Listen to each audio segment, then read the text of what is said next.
When I was a kid, it was the sex talk that parents didn't want to have with their kids. It was this sort of ongoing public service announcement that you got to talk to your kids about sex.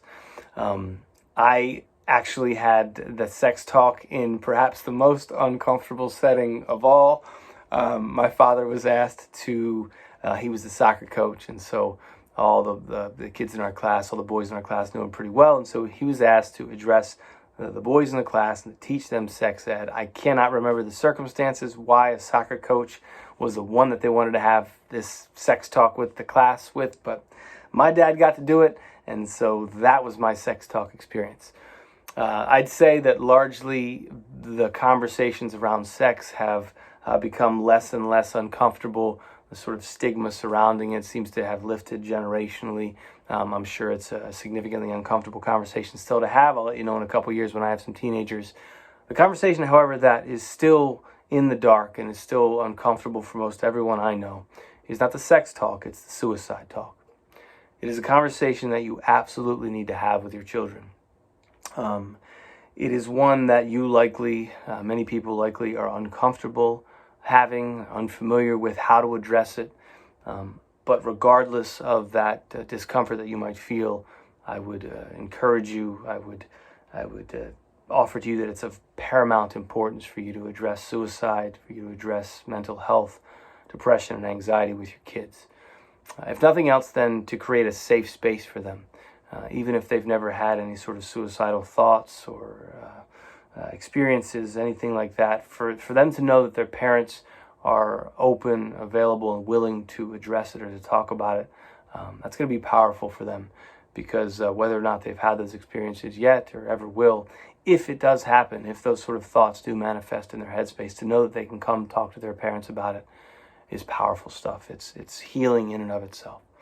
So how to go about that conversation about suicide, there's no perfect way to address it, just like that sex talk. It's going to be uncomfortable, but you sort of have to rip off the Band-Aid and just address it, just speak about it.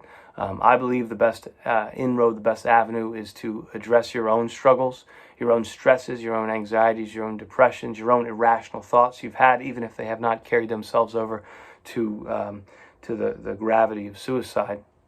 That is a great starting place to talk about how you don't have this perfect inner world, because none of us do. We all have ups and downs, whether we characterize them as depression or sadness, anxiety or stress, whatever the case is. We all know what it's like to sort of have emotional and intellectual ups and downs. So that's a great starting place. If you're looking for something to sort of help foster that conversation, our foundation has recently made our school mental health awareness and suicide prevention assembly available through video. It's called The Power of Expression.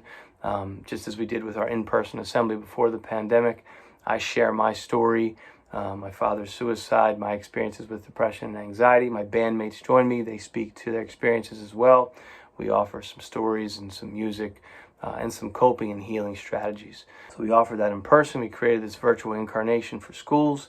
And now we've also made available sort of an at-home simplified version.